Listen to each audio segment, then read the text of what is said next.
chambers should be talking to their local planners, like their local community planners. The decisions that your planning commissions and your planners make around zoning and regulatory reform and the future of the community impact the business community, right? And so having a really deep understanding of those and not having a confrontational relationship with them, I think is really critical to any chamber really being successful. This is the Chamber Chat Podcast, the show dedicated to chamber professionals to spark ideas and to get actionable tips and strategies to better serve your members and community.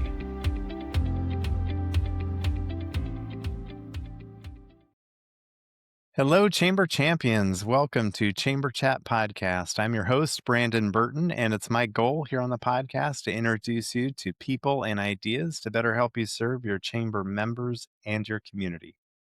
Today's guest is Christopher Germain, CEO of the Lake Superior Community Partnership, where he's been making waves since stepping into the role in 2022, with a background that includes everything from environmental regulation to urban planning and political communications.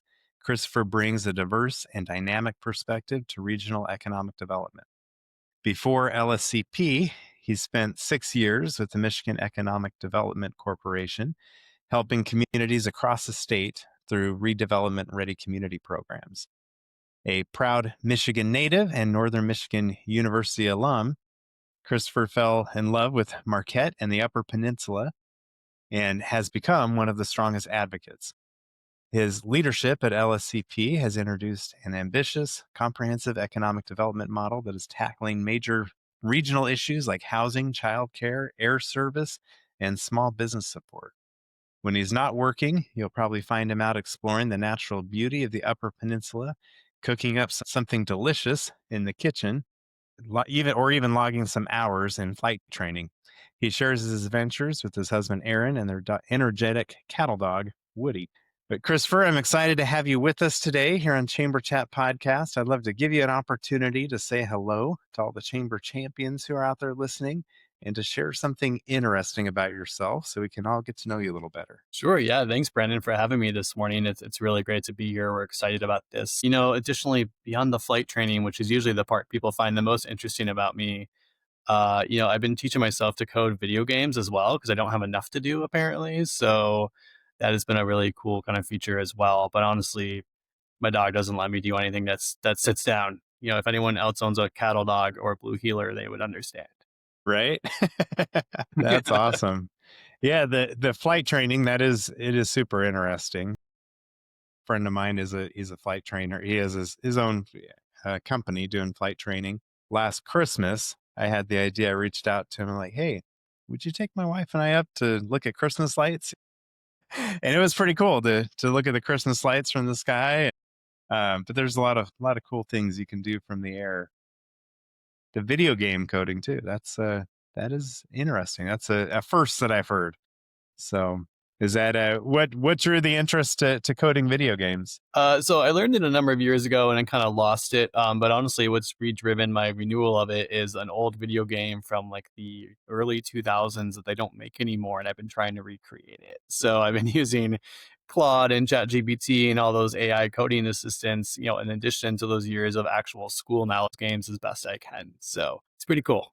That's awesome. That is really cool. Well, tell us a little bit more about the Lake Superior Community Partnership to give us an idea of the size of the organization, staff, scope of work, budget, just to kind of set the stage for our discussion today. Yeah, absolutely. So the Lake Superior Community Partnership has been around for 28 years. I always say we were an organization that was born out of crisis. So in the mid-90s up here, we had an Air Force base called K.I. Sawyer Air Force Base. They used to launch B-52 bombers from it during the Cold War. And that Air Force base closed in the mid-90s, like a lot of other bases. And so there were 3 chambers at the time.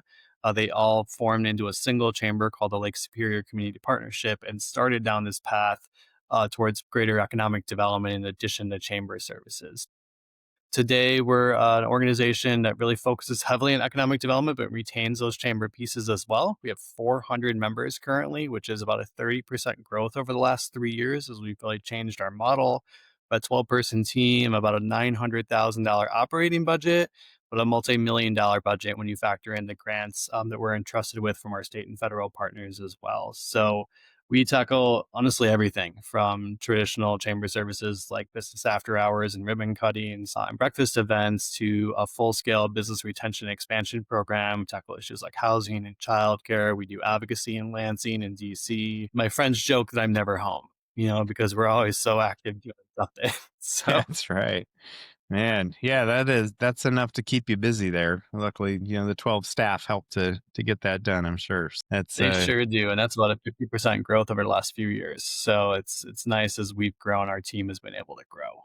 Yeah, absolutely. Well, for our discussion today, we'll focus the majority of our time around the idea of the importance of vibrant communities and the different aspects that revolve around that topic. So we will dive in deep on that as soon as we get back from this quick break. Hi, I'm Joe. And I'm Rose. And we're the founders of At My Community, a mobile app that can be customized to meet the unique needs of your Chamber of Commerce. When we started At My Community, we envisioned a tool that would help communities thrive by simplifying communication and enhancing engagement. Chambers of Commerce face unique challenges, and we're here to help you tackle them. At My Community helps the Evergreen Area Chamber of Commerce to create an app that keeps tourists informed even when their office is closed. They provide 24/7 access to local business information, which helps support the local economy and community engagement. In Rocky Mountain House, we helped Rocky Chamber create an app with dynamic itineraries and digital resources for tourists, increasing local business engagement. The app has become an essential tool for the community, promoting events and boosting visibility for local merchants. Today, we empower more than 200 chambers of commerce, campgrounds, and RV resorts to streamline communication, informing members about events, sharing business updates, and providing a digital hub for the community, all in one convenient app. When you partner with At My Community, our team works closely with you to create an app that meets your chamber's unique needs. As your community grows, our app evolves with you. We are here to ensure you engage effectively with your members and streamline your operations. Schedule a demo today at atmycommunity.com. We can't wait to meet you. Are you ready to take your organization's funding to the next level? Hi, I'm Clint Neesmith, CEO of Resource Development Group. As a Chamber of Commerce or Economic Development Organization leader, I know you understand the value of working with experts who understand your world. And that's exactly what RDG does best. For over 30 years, RDG has specialized in fundraising for EDOs and chambers. We bring cutting-edge strategies tailored to your organization, whether you're just starting out or gearing up for yet another new funding cycle. Importantly, our firm executives are hands-on from start to finish, from the feasibility study to the successful conclusion of your fundraising campaign, and our team brings deep industry roots and national expertise to every engagement. No matter the size of your community, RDG delivers data-driven, innovative revenue solutions, reinforcing ROI to investors and making sure your vision becomes reality. At RDG, we proudly build organizations that build communities. Visit us today at rdgfundraising.com and let us partner with you, building a stronger future for your organization and the community you are working to grow and develop. All right, Christopher, we're back. As I mentioned before the break, we're talking about the importance of vibrant communities. So what does that mean for you there in the Lake Superior area as far as building a vibrant community? I know communities look different everywhere, right? So for you guys, what does that look like to have a vibrant community, and what does a chamber do to help facilitate that? Absolutely. So honestly, I think the test for a vibrant community is pretty simple, and it's, are you proud of your community, right? Every single community looks different, but the first step to asking anyone to invest in your community is whether they see everyone around them believing in the future of that community. And so for some places, that's super vibrant downtowns with tall buildings and lots of restaurants. For other places, it's vibrant neighborhoods, right? Homes that are well taken care of, community organizations that band together, small businesses, right? That really define the community. So up here in Marquette County, which is geographically the largest county in the state of Michigan and one of the largest east of the Mississippi, we have a bunch of different communities. So honestly, what it looks like in the city of Marquette is different than what it looks like on the west side of the county in Ishpeming and Regani, or in Big Bay, or in Gwinn, or the other places that we cover as a county-wide organization. But to give you maybe a sense, of some really great examples of what we think is driving community vibrancy is obviously downtown, right? Areas that people can walk, they're walkable, the businesses are filled, there's events, and we've seen some really incredible strides on that front that we certainly talk about here, including the community of the year here in Michigan, which is right here in Marquette County, thanks to all of their downtown vibrancy. Yeah. Well, tell us more about that community of the year. That's awesome. Sure. And you're right, for building that vibrant community, you do kind of have to have that hub, right? That central gathering place, that downtown, like you mentioned. And there's going to be a different feel in different communities or different parts of the communities. Being able to have that focus and that hub, I think, is important. But yeah, tell us about the award. That's awesome. Yeah, so the city of Negaunee, which is about 10 miles outside the city of Marquette, has this incredible city manager. I have to give a shout out to Nate Heffron and all the work that he's done around the community to drive that pride. This idea, again, that Negaunee is a community that historically has a mining heritage to it, and a lot of mining communities have struggled in recent years. But when Nate came on board, he was able to harness that community pride that did exist and really leverage it into something else. And so, using about $1 million in state grants, they totally overhauled their downtown a few years ago, which has then resulted in this incredible resurgence of commercial and housing development all throughout downtown. So there's fire pits now, there's events, they're constantly still doing new events on top of everything else they already have. They've seen the biggest turnover in commercial investment they've ever had in their history, as far as they can tell. And there's just this sense of pride now. And so the Michigan Municipal League every single year identifies what they call a community of excellence. It's actually a really competitive award. They name finalists, and you actually basically have to lobby for the votes to be named that. And so to get that from a town of a few thousand people here in northern Michigan, which only has 3% of the state's population in our entire Upper Peninsula, is a huge win for us up here. And so we're really proud of the work that they've done, but it's translated to additional businesses and additional economic activity that's still spilling over today. Yeah, no, that's great. So I very much think that in order to have a vibrant community, there has to be good things going on in the community, right? There needs to be jobs, there needs to be a good economy, there needs to be those opportunities to get out and connect with others and to be able to enjoy what the community has to offer. From the chamber perspective, what are some of the approaches? I know you guys are heavily involved with economic development. So what are some of those things you guys are doing to drive the stronger economy there, to be able to help, in the end, have that vibrant community and a place where people want to be? Yeah, so ultimately, we're taking a really multi-pronged strategy here. So the core of our work for a long time has always been a business retention and expansion program, of course, which I think it's important to have your pulse on the business community, to understand what those barriers are, not only locally, but at the state and federal level. But in recent years, we've really expanded that to really focus on our overall health of our communities. What does that quality of life look like? And so for us, that means tackling issues like housing. It means helping with the availability of childcare. In a rural area like ours, it means ensuring that we have convenient and accessible flight service. A lot of rural areas might have one or two flights a day. And so that's not exactly conducive to business if you need to get out and that flight schedule doesn't work. And then even for us, we dive even deeper. And then we talk about rural healthcare. We talk about energy costs, which are very high in the Upper Peninsula compared to most of the country, and how all of that ultimately impacts how people feel about their community, right? And again, that sense of pride.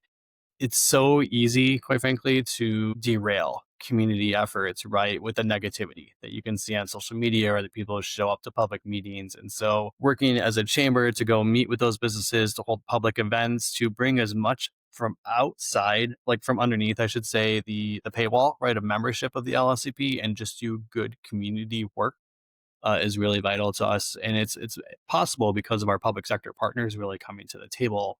I think it's primarily probably due to our economic development side of the house versus the chamber side of the house. But by combining the two, we're able to leverage the benefits of both, right? And help our small businesses connect with public sector and connect with their neighbors and connect with each other.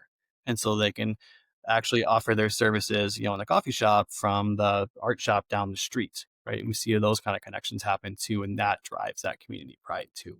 Yeah.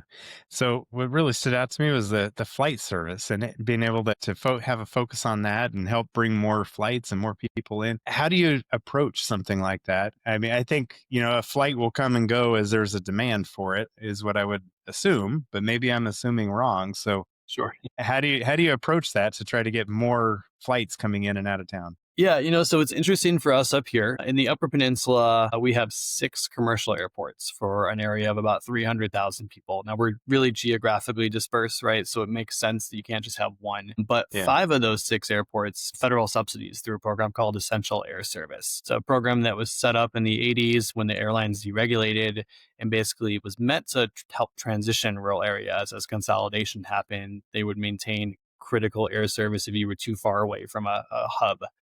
It's become one of those programs that has existed kind of into perpetuity, right? Whether or not. And our airport actually doesn't get essential air service because at the time of deregulation, we had 2 airlines. And one of the requirements was you can only have one.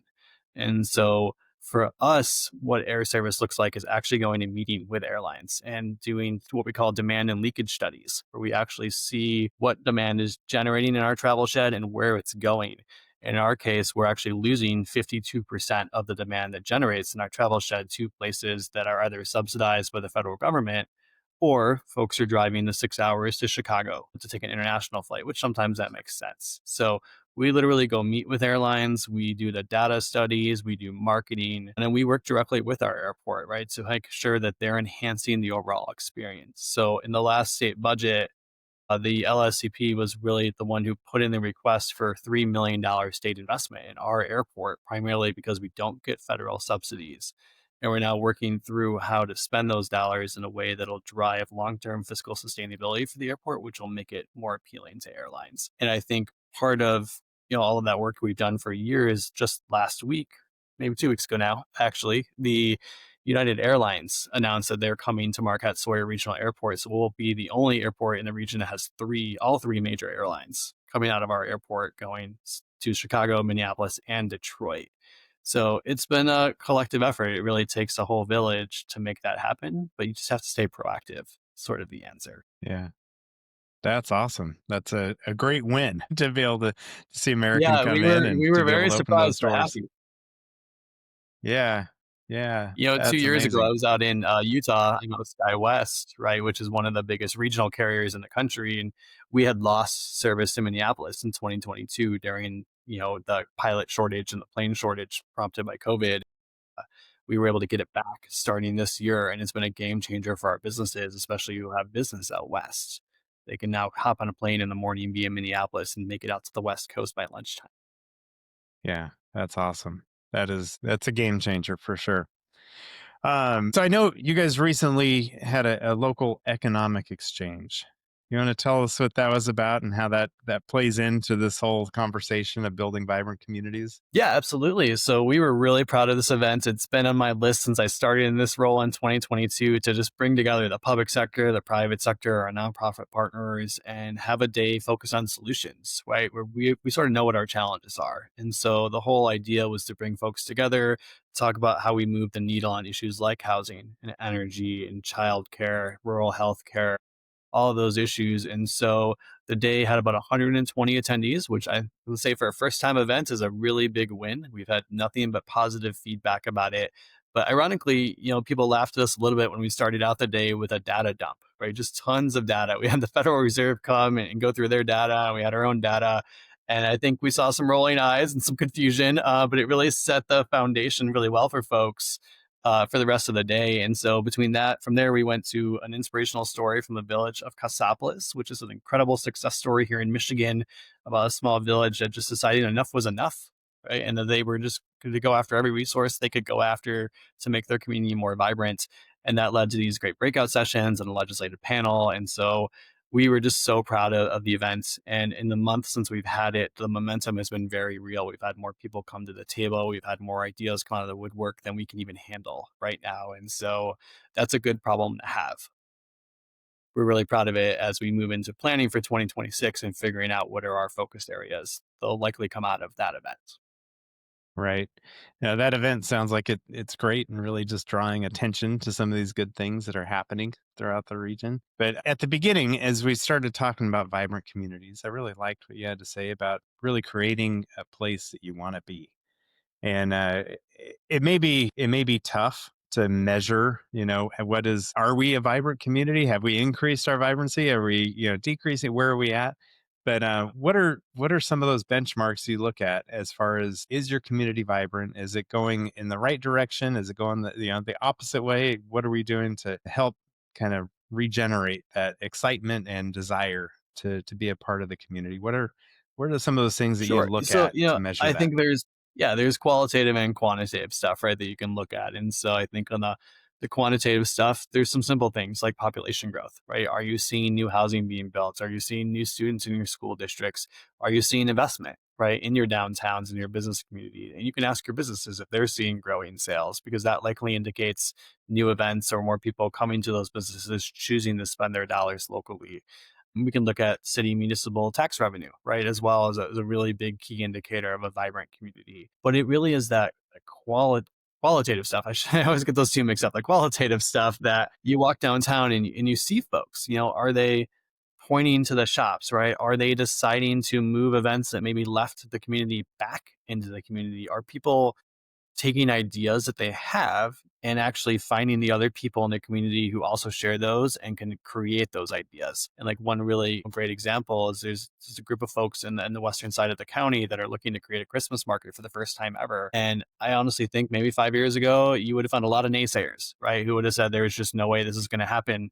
And today that momentum feels so real. And so they had no problem finding people to form a committee and finding partners and finding people to build stalls. And so it's that kind of qualitative stuff that is really hard to measure. Economic development, I think in general, we've really always measured ourselves based on investment and job creation. Those are really core metrics that we need to have. But there's a lot more to economic development than just that piece of it. And so I think that's where community development really comes in. Yeah. I think, we've all seen, and talking for the people listening as well, we've all seen the communities where the downtown is just basically a ghost town, right? Where it's just depressing, it's sad, it hasn't had Mhm. any life going on there in 20 or 30 years maybe, versus the communities where there's stuff happening, there's events going on, there's holiday things, there's, all these different things that happen and drive people out there and really build that sense of community. One of those things you had mentioned as far as measuring the growth was the population growth and the housing. And I know housing is one of those things that you guys are trying to tackle as an organization. Yep. What are Right. some of the approaches? I mean, obviously you guys are creating a vibrant community because it becomes enough of an issue that the chamber needs to say, hey, what are we going to do about housing? So what are Sure. some of those solutions with the approaches you guys are taking to housing? Sure. So we could do a whole podcast on this, Brandon, Right? just in alone. And as a trained planner, of course, we have a plan, right? And so we have an 8-point plan right now that's really focused heavily on things like collecting data and educating the public, right? Arming folks who want to say yes in my backyard and showing up and giving public officials cover to approve housing projects. But really, there's some really cool tangible things that are happening too. Marquette County is the first county that we're aware of, at least similar to ours, that has a dedicated housing specialist. So somebody whose full job is basically to work with developers and work with local government officials to move the needle on projects. And he also happens to be the executive director of our land bank. So we have a kind of a 1-2 punch there in terms of having two great tools. The LSCP and a number of other partners helped fund that job or position, I should say, initially, and we've really moved forward with that. But we're also working on things like pre-reviewed housing blueprints. We are collecting data through a target market analysis that shows our market could hold up to 10,000 new and rehabilitated housing units over the next 5 years. We don't think we'll hit those numbers. We think that's where the market breaks, but there's clearly a demand, right, for those. And the story I always tell people, honestly, is I went to Northern, in the late 2000s, as you mentioned in the introduction, and like a lot of folks, I left after that, not because I wanted to, because I just couldn't find an opportunity in the field I was in. Ended up in Ohio and spent the next 14 years trying to get back. And in 2022, I was recruited back to this position. And the night before I had to give the board an answer, my answer was no. And it wasn't because I didn't want to be here. It was because I literally couldn't find anywhere to live. And so it was like too hard to move from Grand Rapids. And I had to find something that my husband would also be happy with. And so something, within view of the lake and all that kind of stuff. But it is still was, I don't ever want anyone to have to go through that situation. And we lose far too many Northern students who want to stay here, or people just in general who want to stay here, and they start to get priced out. as second homes get built and as Marquette, particularly does get more expensive to live in. So that's really why housing is a critical issue, because if the folks who work in our restaurants and run our schools and operate our libraries, right, and public safety and all these folks can't find places to live, you lose the vibrancy of the community. And so that's really why we take an issue. And so we have a website. It's called housingnow906.org that I always tell everyone to go to. Everything we do around housing is there.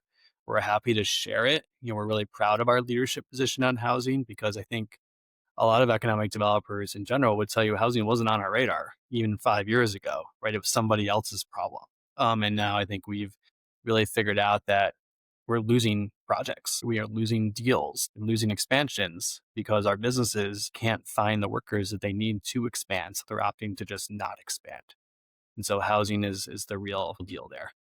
Wow. I almost feel like you needed to have that experience of not being able to find housing to really be able to share your personal story about why this is so important. The community loses out on talent. Like you said, the vibrancy when we don't have places for these people to live and be a part of the community. So that's, I love that you guys are approaching that and making that a priority there at the organization. Absolutely. Yeah, it's a necessity. Every meeting I have, Brandon, housing, housing, housing. It doesn't matter what it is. Housing comes up. Yeah. And there's a lot of creative opportunities out there that I've heard from different chambers, and each one is unique to their own communities. It's fun to see those answers, those solutions, come to pass. Well, Christopher, I wanted to ask for those listening who are interested in taking their chamber up to the next level. What kind of tip or action item might you share with them in trying to accomplish that goal? So, the thing I always tell folks is chambers should be talking to their local planners, like their local community planners. And it feels like an odd one to throw out there, but the decisions that your planning commissions and your planners make around zoning and regulatory reform and the future of the community impact the business community, right? And so having a really deep understanding of those and not having a confrontational relationship with them, I think is really critical to any chamber really being successful. And I say as a trained planner and as a board member of the Michigan Association of Planning. So I see both of those worlds, and I see how planners also don't necessarily understand chambers very well, or economic development in general. And so having that dialogue, I think, is important. So break out, right, of the traditional chamber training modules, which are, again, very helpful. And I do a lot of those as well. But go to a planning conference, take a zoning course, take something that can really help you understand what that other side of the regulatory environment is seeing. And it'll make you a much more effective advocate for your businesses when you understand.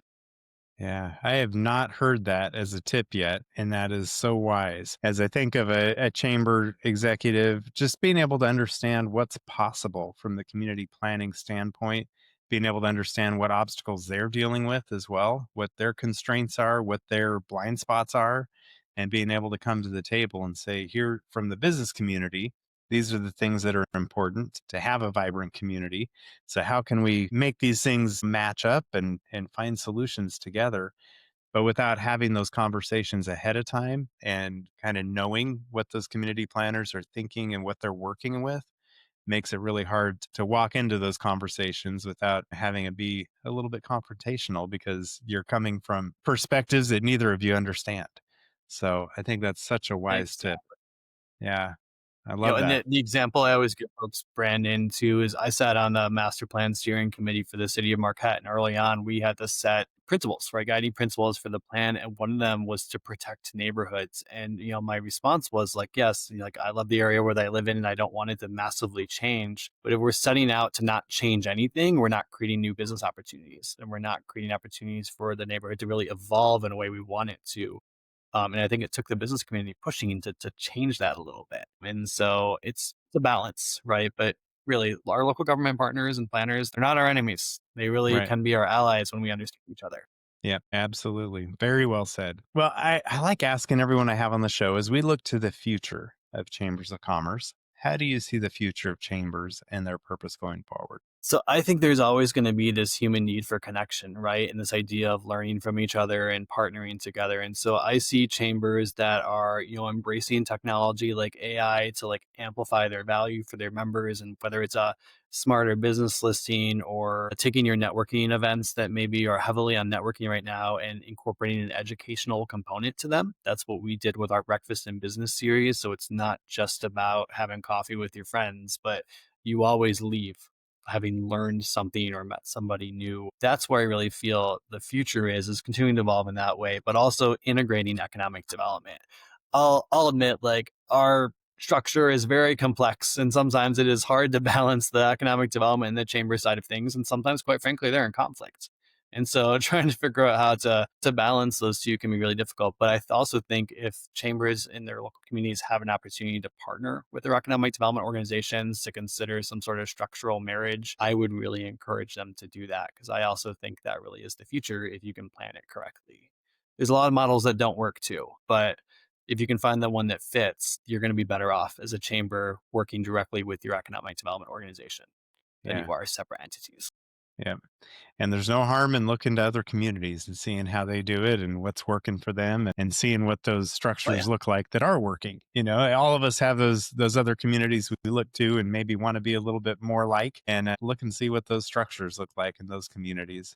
So I think that's a Absolutely. great, Our model today, I borrowed from someone downstate, and there you I'm go. not shy about it. And so it works. There you go. Well, Christopher, I wanted to ask for those listening who might want to reach out and connect with you and learn more about how you guys are doing things there at the LSCP. Where would you point them? What would be the best way for them to reach out and connect with you? So honestly, the easiest way is to find me on LinkedIn. My team jokes a lot that I'm on there more than I am on Facebook. And so people can see that. But also, our website, marquette.org. So marquette.org has all of our contact information, so they can reach out to us directly that way for sure. Yeah, I love to chat about this stuff. I sort of stumbled into this world, and like so many of us, but I find it fascinating. That's perfect. We'll make sure we get both your LinkedIn account and your website on our show notes for this episode. So we'll make it easy for listeners to be able to connect with you. But thank you for spending time with us today, sharing your insights, your experience with the listeners here at Chamber Chat Podcast. Really appreciate you spending time with us today. I think it was a fun and insightful conversation as well. So thank you. Awesome. Thanks for having me, Brandon. I appreciate it. If you are a chamber professional, be sure to subscribe to Chamber Chat Podcast on your favorite podcast app or now on YouTube, so you never miss a new episode. New episodes are released each week and delivered right to you. If you're finding value in the podcast, please take a moment to leave a rating and review on Apple Podcasts, Spotify, or wherever you listen. It really helps others discover the show. And most importantly, share Chamber Chat Podcast with your colleagues in the industry so we can continue to grow and strengthen the chamber community together.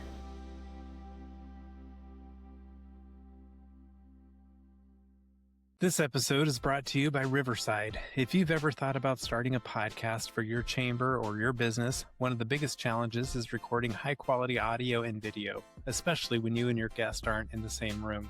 Riverside is the platform I use to record every episode of the show. It gives you studio-quality audio and video right from your browser, automatically backs up your files, and even creates clips you can use on social media. It's designed to make podcasting simple and professional without the headaches. If you're ready to launch your podcast or upgrade your recordings, head over to chamberchatpodcast.com/riverside to get started today. Again, that's chamberchatpodcast.com/riverside, the same tool I trust to bring you these conversations every week.